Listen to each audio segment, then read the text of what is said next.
샬롬, 일론 머스크 12번째.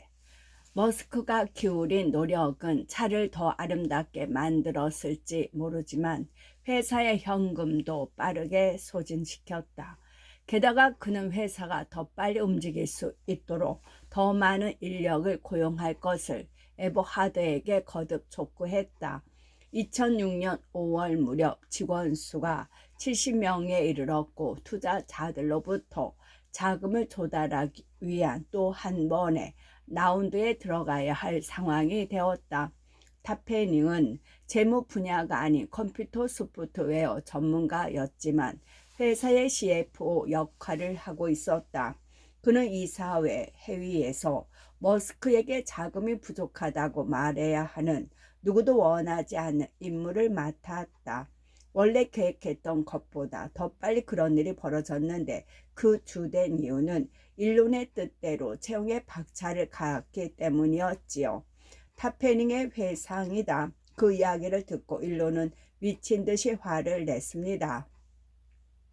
일론의 장광설이 펼쳐지는 동안 이사회에 참석해 있던 일론의 동생 킴벌이 가방에 손을 뻗어 자료를 꺼낸 후 지난 5차례의 회의에 제출된 예산 프레젠테이션을 살펴봤다. 잠깐만요. 그가 조용히 끼어들어 말했다.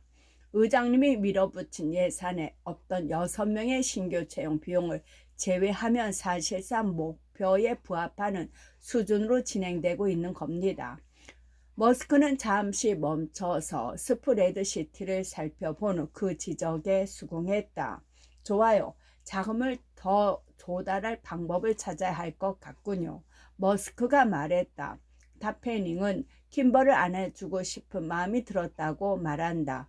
당시 실리콘밸리에는 스타트업으로 100만 장자가 된 젊은 기업가들과 기술 전문가들이 파티를 즐기며 긴밀한 유대를 쌓는 커뮤니티가 있었고 머스크는 그 모임의 스타 중 한 명으로 부상한 상태였다. 그는 안토니오 그라시아스, 세르게이 브린, 렐리 페이지, 제프 스콜, 닉 프리츠커, 스티븐 저페슨 등 몇몇 친구들에게 투자를 요청했다. 하지만 이사회 멤버들은 그에게 네트워크를 넓혀 베루엘트의 샌드힐 로드를 금빛으로 빛나게 하는 주요 벤처 캐피털 회사 중 한 곳에서 자금을 조달할 것을 권유했다.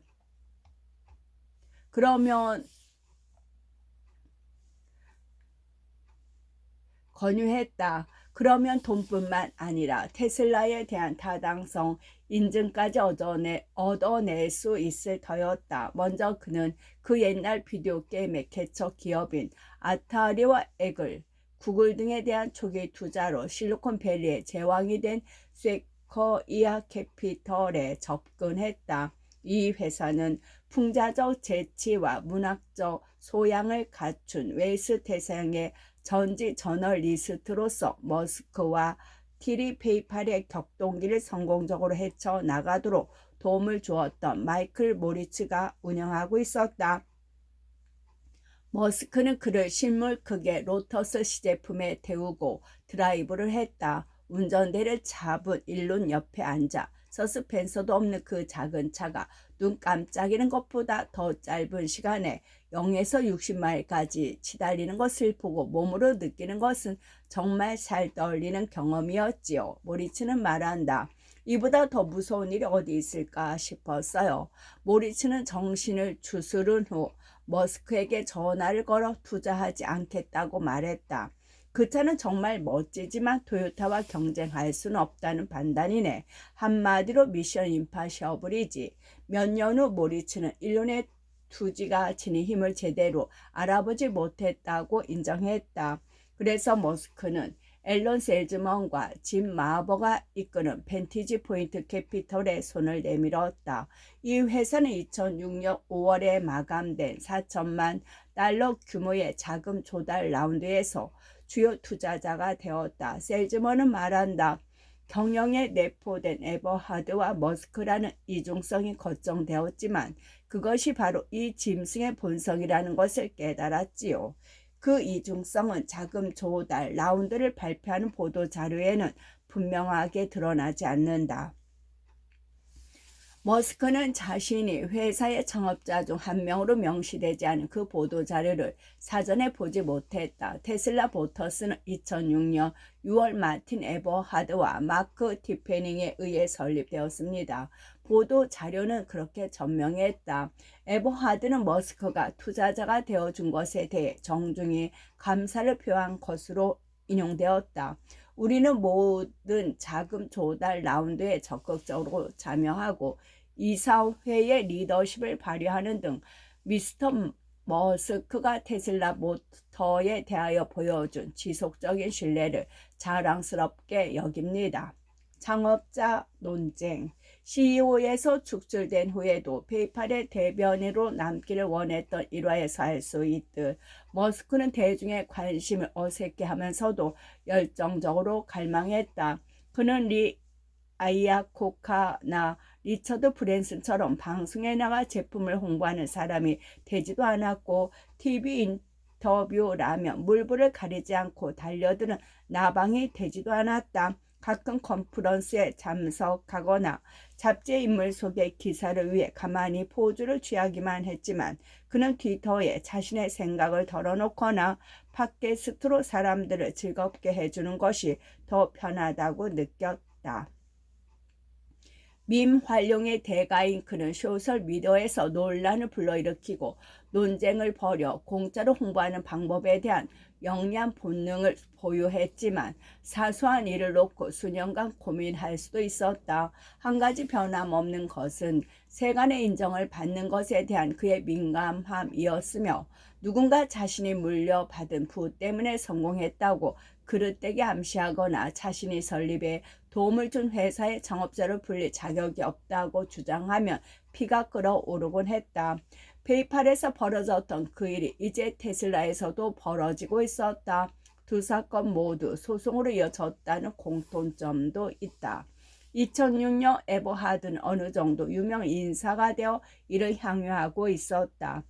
빈번한 텔레비전 인터뷰와 컨퍼런스 자리에서 그는 테슬라의 창립자로 묘사되었고 같은 해에 스마트폰의 전신인 개인용 정보 단말기 블랙베리의 광고에 출연하여 최초의 전기 스포츠카를 만든 인물로 소개되기도 했다. 그해 5월 테슬라의 자금 조달 라운드에 대한 보도 자료에 에버하드와 타페닝만 회사의 창업자로 언급된 이후 머스크는 자신의 역할이 다시는 축소평가되지 않도록 만들기 위해 강력하게 움직였다. 그는 에버하드가 고용한 홍보 책임자 제시카 스위처와 사전 협의 없이 각종 인터뷰에 응하기 시작했다.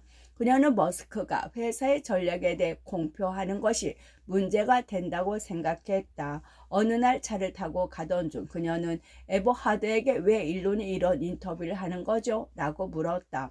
대표님이 CEO이잖아요. 에버하드는 그가 하고 싶어서 하는 것이라며 이렇게 덧붙였다. 나는 그와 논쟁을 벌이고 싶지 않아. 로드스터의 공개. 2006년 7월 테슬라가 로드스터의 시제품을 공개할 준비를 할 때 문제가 불거졌다. 팀은 검은색과 빨간색 로드스터를 수작업으로 제작했는데 각기 시속 60마일까지 약 4초 만에 도달할 수 있는 성능을 갖추었다. 아직 머스크가 싫어하는 좁은 시트와 못생긴 대시보드는 바뀌지 않았지만 그 외에는 테슬라가 생산에 돌입하기 위해 계획한 수준에 꽤 근접해 있었다. 스티브 잡스가 극적인 발표 행사를 통해 보여주었듯이 신제품 출시에서 중요한 요소는 그것을 욕망의 대상으로 바꾸는 화제를 창출하는 것이다. 특히 골프 카트 이미지를 극복해야 하는 전기 자동차의 경우 더욱 그런 것이 필요했다. 스위처는 산타모니카 공항에 유명 인사들을 초대 파티를 열고 시제품을 시승하게 하자는 계획을 세웠다. 에버하드와 스위처는 머스크에게 계획을 보여주기 위해 로스앤젤레스로 날아갔다. 상황이 정말 안 좋게 흘러갔습니다. 그녀는 회상한다. 그는 배터링에 얼마를 지출할 계획인지를 포함해서 모든 세부 사항을 꼼꼼히 따져 물었어요. 제가 반박하자 머스크는 온몸을 획 젖히면서 일어나 방을 나갔습니다. 에버하드는 이렇게 표현한다. 그는 그녀의 아이디어 곳곳에 싸질러 놓더니 나에게 그녀를 해고하라고 말했지요. 머스크는 직접 그 행사의 기획을 맡았다. 그는 게스트 명단을 검토하고 메뉴를 선정했으며 냅킨의 비용과 디자인까지 자신의 승인을 받도록 했다. 캘리포니아 주지사 아널드 스워제너거를 포함하여 당대의 유명 인사들과 다수의 기자들이 행사에 참석했다. 주지사는 스트로베리 모든 차에 동승하는 방식으로 시승에 참여했다. 에버하드와 머스크 둘 다 차례로 연단에 올랐다. 에버하드는 자신감 넘치고 세련된 어조로 연설했다. 누구는 빠른 차가 좋다고 합니다. 또 누구는 전기 자동차가 좋다고 합니다. 하지만 두 가지를 모두 갖춘 차를 만드는 것이 전기 자동차를 대중화하는 방법입니다. 머스크는 어색한 표정으로 망설이듯 말을 반복하고 약간 더듬는 자신의 버릇을 드러냈다. 하지만 그의 매끄럽지 못한 모습은 오히려 기자들을 사로잡았다. 오늘까지 모든 전기차는 실로 형편없었습니다. 그는 이렇게 전명하며 로드스터를 구입하는 것은 곧 테슬라가 대중적인 차량을 만들 수 있도록 자금을 지원하는 것이라고 역설했다. 테슬라 경영진은 고의 연봉을 받지 않습니다. 우리는 배당금도 지급하지 않습니다. 모든 잉여 현금 흐름은 전적으로 비용을 낮추고 더 저렴한 전기 자동차를 만들기 위한 기술 개발에 투입될 것입니다. 이 행사는 언론의 뜨거운 관심을 받았다. 워싱턴 포스트는 이것은 아버지 세대의 전기차가 아니다 라고 극찬했다. 스포츠카처럼 생긴 그 10만 달러짜리 차량은 프리우스보다는 페라리에 더 가깝고 그네 롤라보다는 레스토스테론에 더 관련이 깊다. 하지만 한 가지 문제가 있었다. 거의 모든 공이 에버하드에게 돌아갔다. 그는 배터리로 구동되는 날렵한 고성능 기계를 만들기 시작했다. 와이어드는 화려한 사파를 곁들인 기사를 통해 에버하드에 대한 칭찬을 늘어놓았다. 존 드로리안 제너럴 모터스 최고의 엔지니어로 이후로 드로리안 모터 컴퍼니를 설립한 인물과 프랜스턴 터커 미국의 사업가이자 자동차 설계자의 전기를 읽고 자동차 회사를 설립하는 것이 미친 생각임을 깨달았음에도 그는 결국 그렇게 했다. 머스크는 에버하드가 영입할 수 있었던 많은 투자자 중 단지 한 명으로 언급되었다. 머스크는 스위처의 해고로 불운하게도 홍보 일까지 떠맡게 된 테슬라의 부사장에게 신랄한 이메일을 보냈다. 이 역할이 계속 단순한 초기 투자자로만 묘사되고 있는데 이것은 터무니없는 일이요. 마치 에버하드를 초기 직원이라고 하는 것과 마찬가지란 말이요. 나는 헤드라이트부터 스타일링, 문 손잡이 트렁크에 이르기까지 차 자체에 영향을 미친 사람이요. 그리고 전기 운송 수단에 대한 나의 강렬한 관심은 테슬라보다 10년이나 앞서 있어. 에버하드가 전면에 나서고 중앙에 서는 게 마땅하다고 생각하오만 그렇다고 내 역할을 지금까지 그렇게 묘사하는 것은 나에 대한 엄청난 모욕임을 알아야 하오. 그는 여기에 온당한 범위 내에서 모든 주요 매체와 이야기를 나누고 싶소라고 덧붙였다.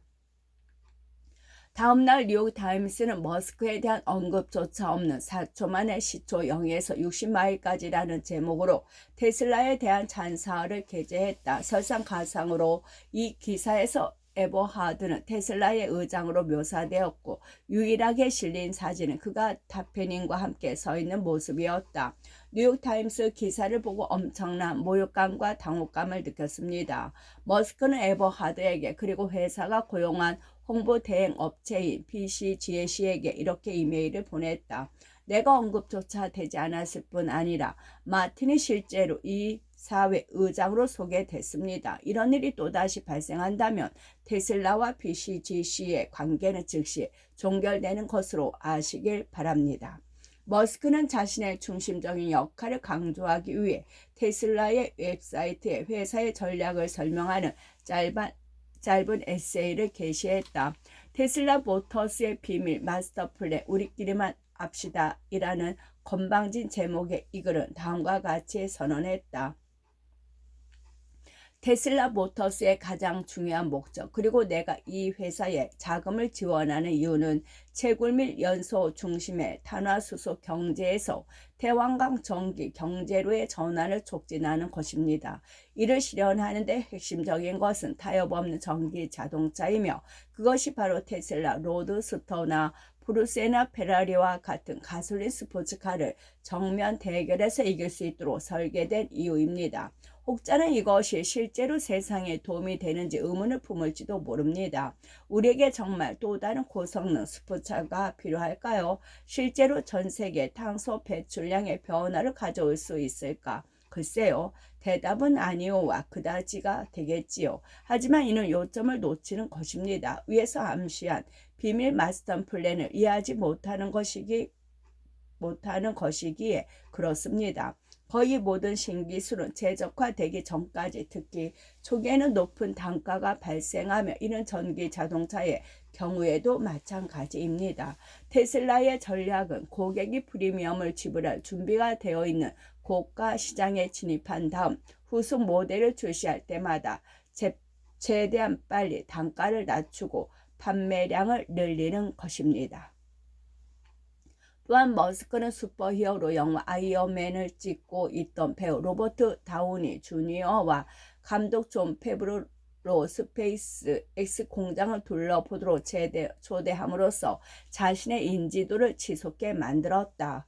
머스크는 이후 그 영화의 주인공, 즉 직접 설계한 기계화 갑옷을 입고 아이언맨으로 변신하는 유명 기업가 겸 엔지니어 토니 스타크의 현실 속 사례를 통하게 되었다. 다우니는 나중에 이렇게 말했다. 나는 그렇게 쉽게 감동이나 충격을 먹는 사람이 아닌데 그 시설과 그 인물을 실로 놀라웠습니다.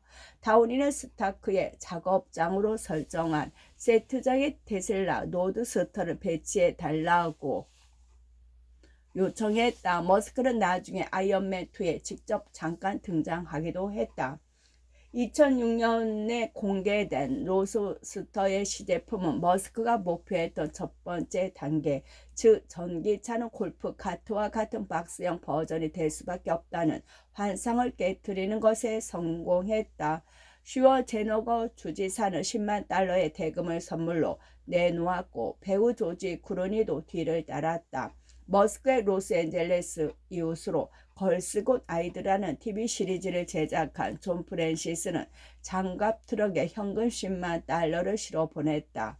자동차를 좋아하던 스티븐 잡스는 당시 이사회 멤버 중 한 명이자 제이크루의 CEO였던 미크 드렉슬러에게 로드스터의 사진을 보여주며 이렇게 말했다. 엔지니어링을 이렇게 멋지게 창출한다는 것은 정말 아름다운 일이지요.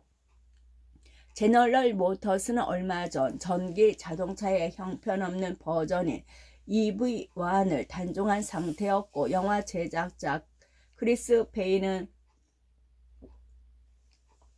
누가 전기 자동차를 죽였는가 라는 제목의 신랄한 다큐멘터리를 내놓은 상황이었다.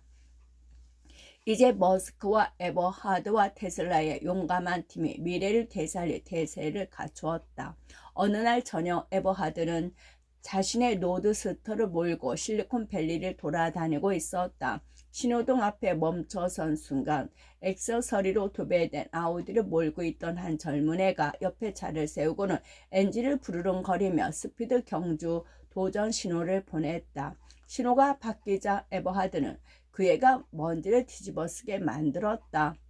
다음 두 신호등에서는 같은 일이 벌어졌다. 마침내 아이는 창문을 내리고 에버하드에게 차종이 뭐냐고 물었다. 에버하드는 대답했다. 전기차야. 그 차로는 이길 방법도 없지.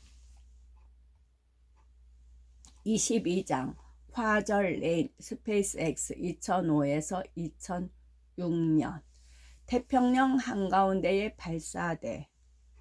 머스크는 가능한 가장 편리한 장소 중 한 곳에서 스페이스X 로켓을 발사할 계획을 세웠다. 캘리포니아 센타 바버라 인근 해안가에 위치한 10만 에이커 규모의 바덴버그 공군 기지가 바로 그 후보지였다. 로스앤젤레스 스페이스X 본사와 공장에서 북쪽으로 약 160마일, 약 260km 떨어진 위치였기에 로켓과 여타 장비를 비교적 수월하게 옮길 수 있었다. 문제는 이 기지가 규칙과 요구사항을 신성시하는 공군에 의해 운영된다는 점이었다.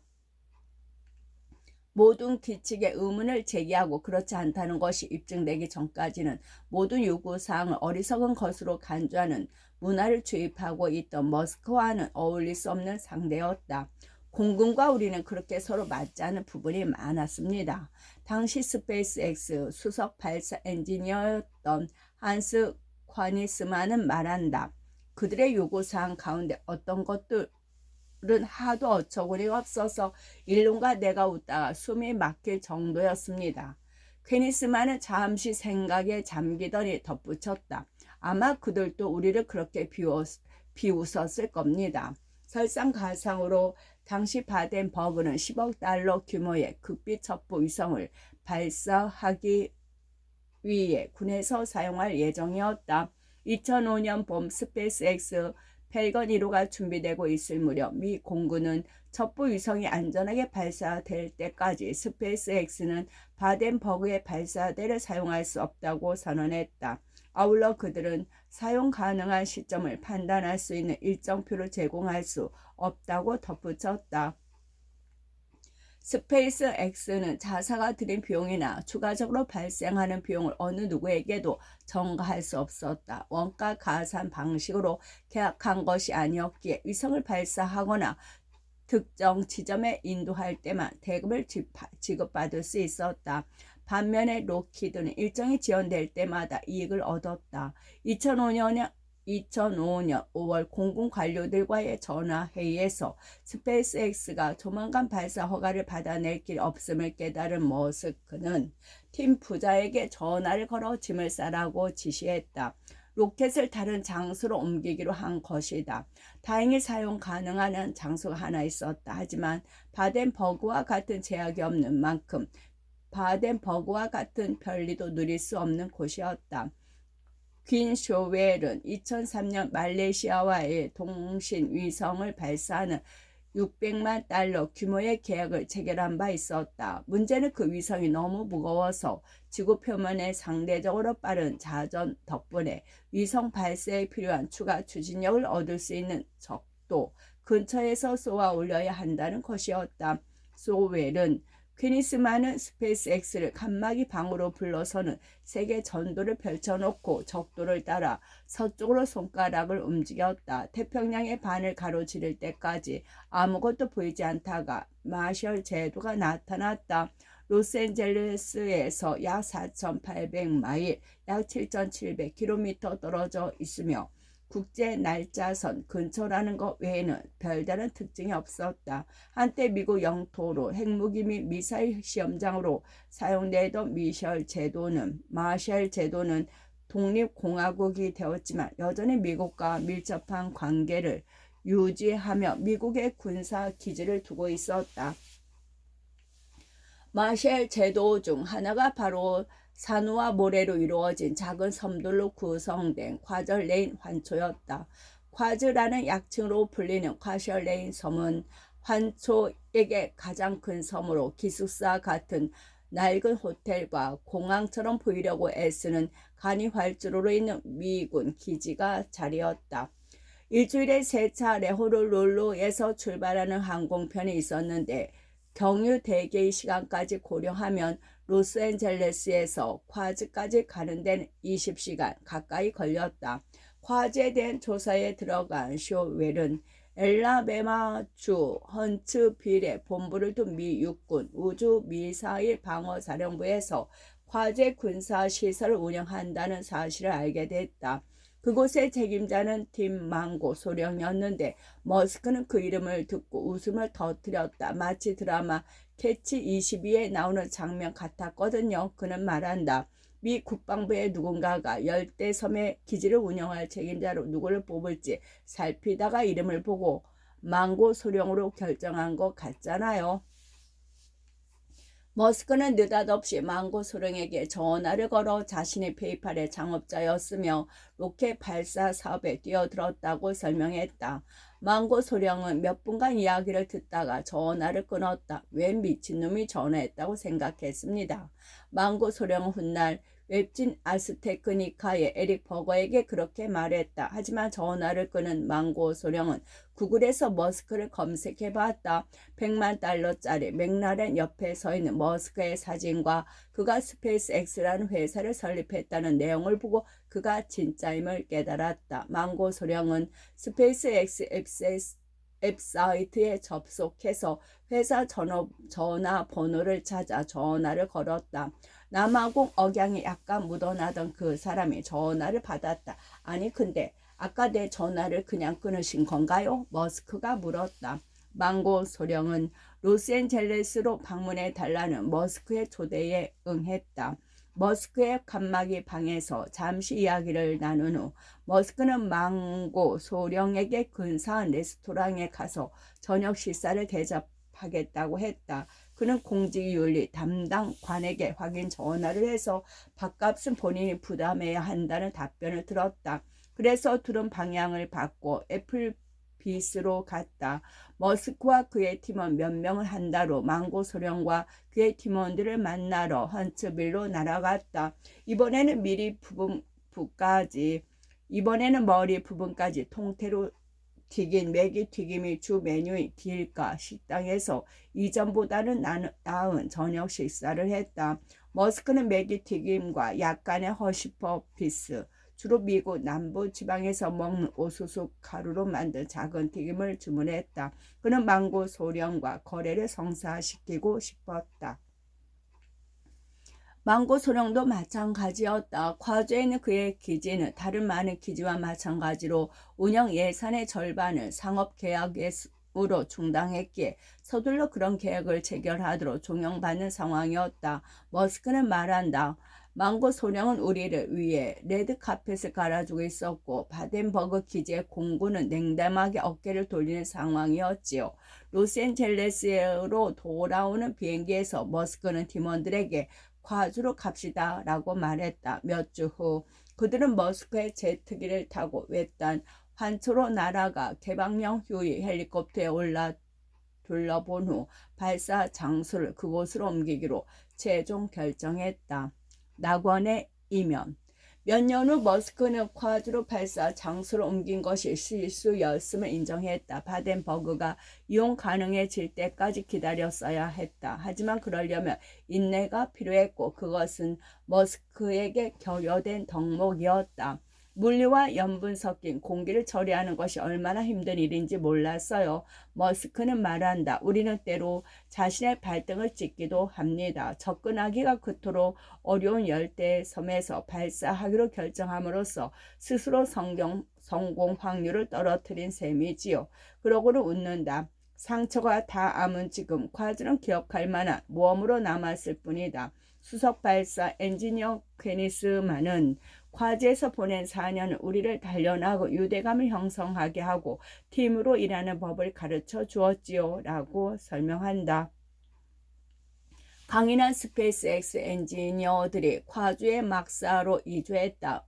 발사 지점은 그곳에서 30여 킬로미터 떨어진 환초에 속한 더 작은 섬인 오멜렉에 위치했다. 포 200m 정도의 무인도인 오멜렉까지 가기 위해서는 쌍동선에 올라 45분 동안 이동해야 했는데 이른 아침 햇볕에 티셔츠를 입고 있어도 화상을 입을 수 있었다. 스페이스X 팀은 그곳에 트레일러 2개를 합쳐 사무실을 설치하고 콘크리트를 타설해 발사대를 만들었다.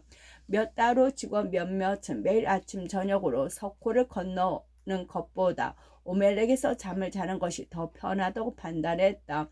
그들은 트레일러에 매트리스와 작은 냉장고를 들여놓고 그릴까지 설치했다.